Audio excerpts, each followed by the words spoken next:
I had not set foot in Virulent for a full 15 years. And so, this autumn, I found myself there for a hunt with my friend Serval, who had finally resolved to rebuild his family estate, destroyed by the Prussians. This region had always held my soul captive. There are, after all, such marvelous corners of the world, a truly sensual feast for the eyes. One becomes attached to them almost physically. We who are rooted to the earth carry in our memories beloved streams, groves, ponds, and hillocks, which we recall with warmth and tenderness, as if they were joyful life events.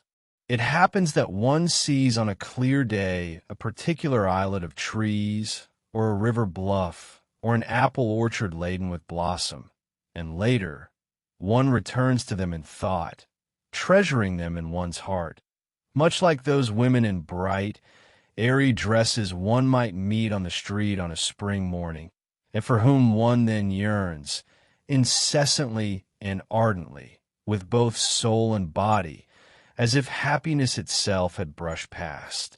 In Virulent, I cherished the entire land, dotted with small woods and interlaced with streams that meander through it like living blood vessels. They were home to crayfish, trout, and even eels. Bliss truly heavenly. In places, one could bathe in these streams, and in the thick grasses growing along their banks, snipe often found refuge. I walked with the light step of a mountain goat, keeping an eye on my two dogs as they ranged through the bushes ahead.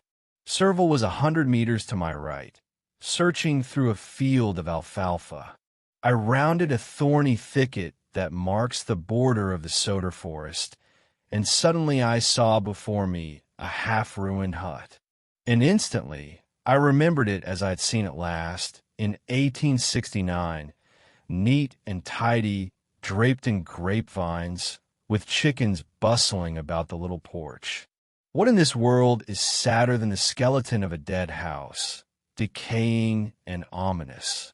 I also recalled how once, after a tiresome day, the old woman who lived there had treated me to a glass of wine in that very hovel, and Serval, in passing, had told me the story of its inhabitants. The father, an old poacher, had been killed by gendarmes.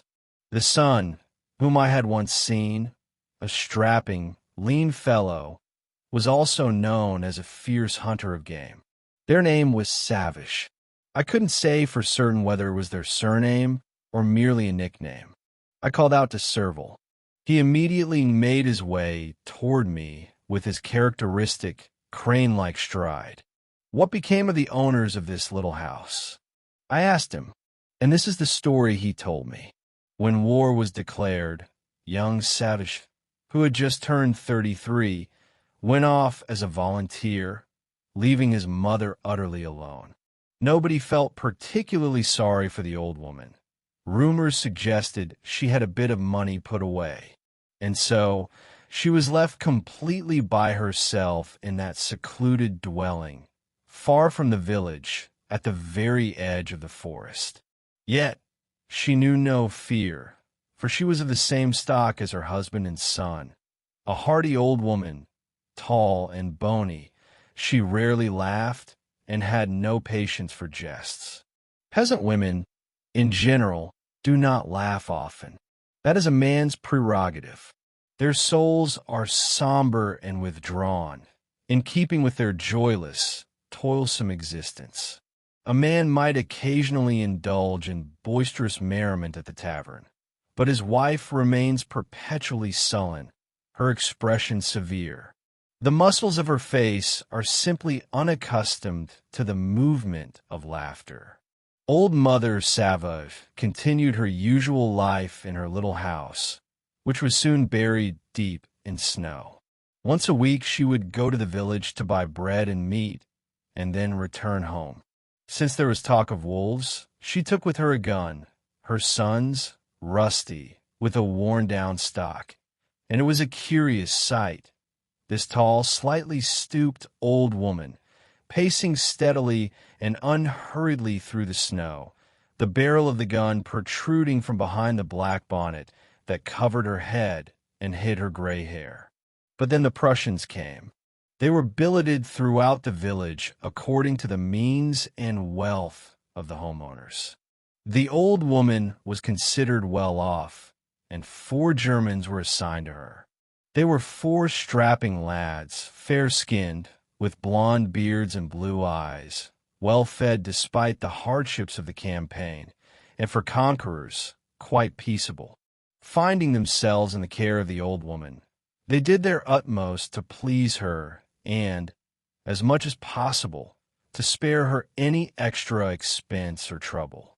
In the mornings, having shed their uniforms, they would wash at the well, their northern skin glowing white and pink in the harsh light of the winter day, while Mother Sauvage busied herself by the hearth, preparing soup.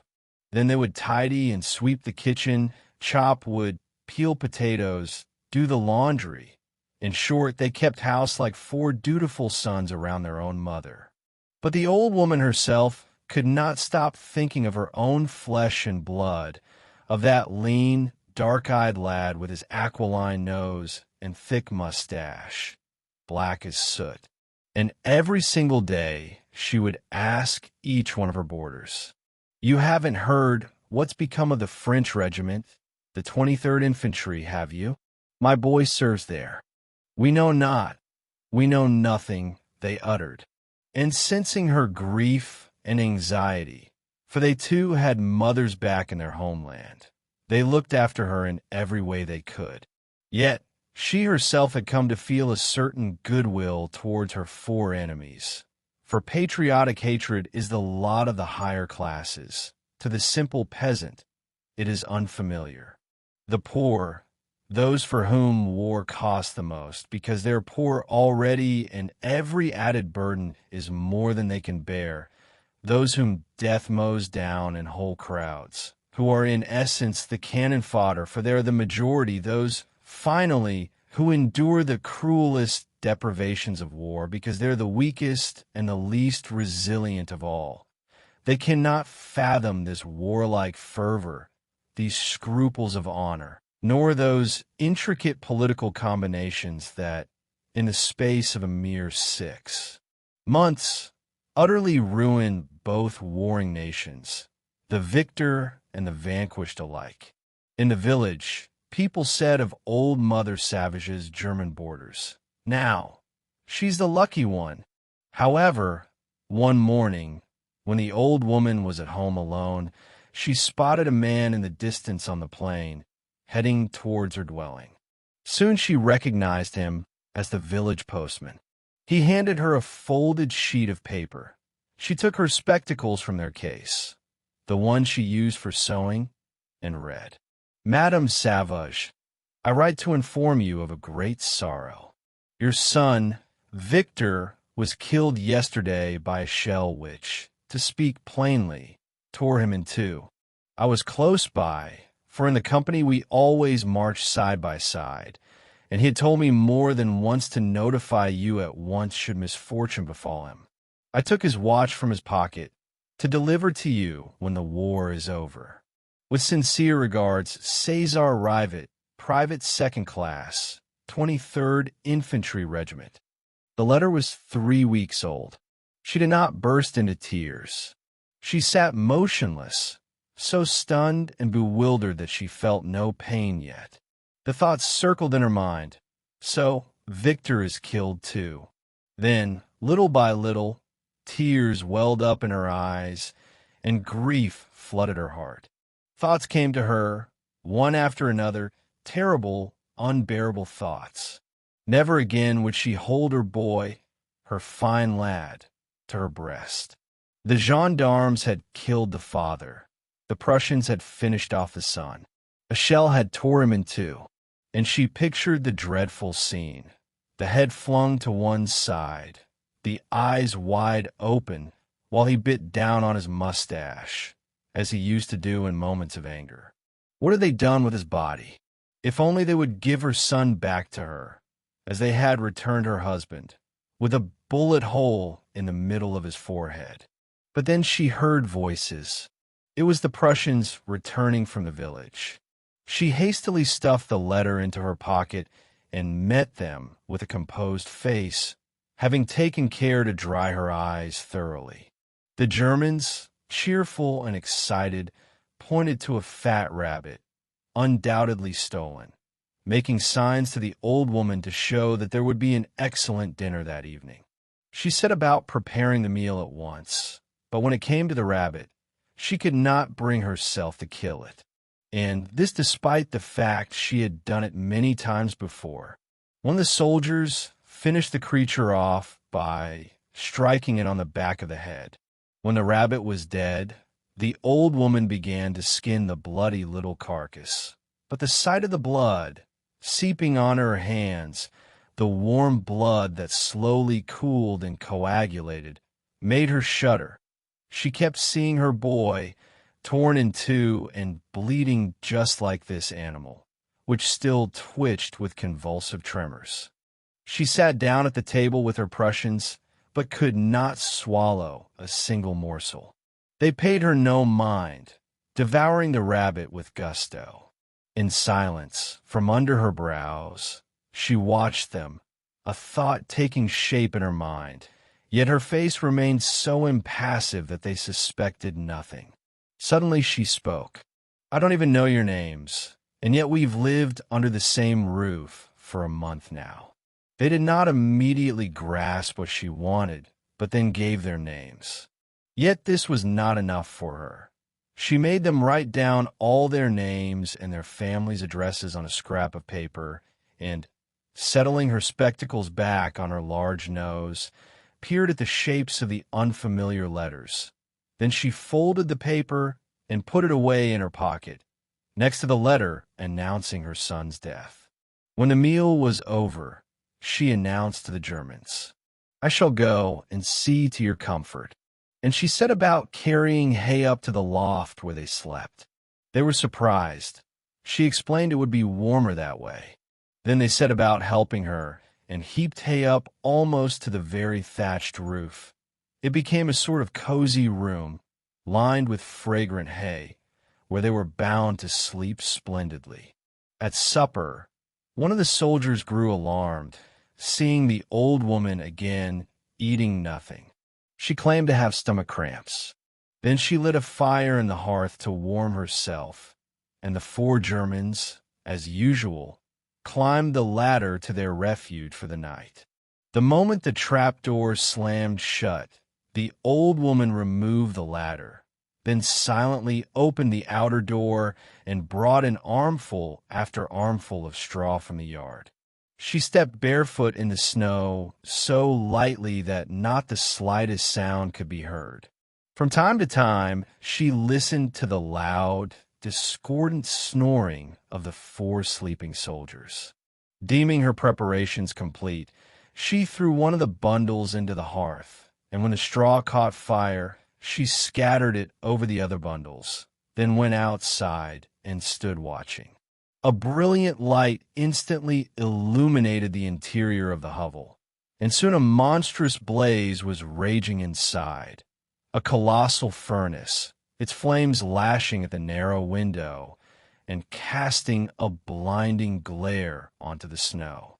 Then from above, from the loft, came a desperate shriek, turning into a unified roar of human voices, in a heart-rending cries of terror and death agony. Then, when the ceiling collapsed inwards, a vortex of fire shot up into the loft, burst through the thatched roof, and rose to the sky like a giant torch. The entire hutch became a blazing pyre. Now, from within, came only the roar of the fire, the crack of walls, and collapsing rafters. Suddenly the roof fell in, and from the fiery skeleton of the house, a sheaf of sparks shot into the air along with billows of smoke. The white plain, illuminated by the fire, glowed like a silver shroud with a crimson sheen. In the distance, a bell began to toll. Old Mother Sauvage stood motionless before her perishing home, clutching in her hands the rifle, her son's rifle, in case any of the Germans should manage to get out. Satisfied that it was all over, she threw the rifle into the fire. A deafening shot rang out. People came running from all sides, peasants, Prussians. They found the old woman sitting on a charred tree stump, calm and satisfied.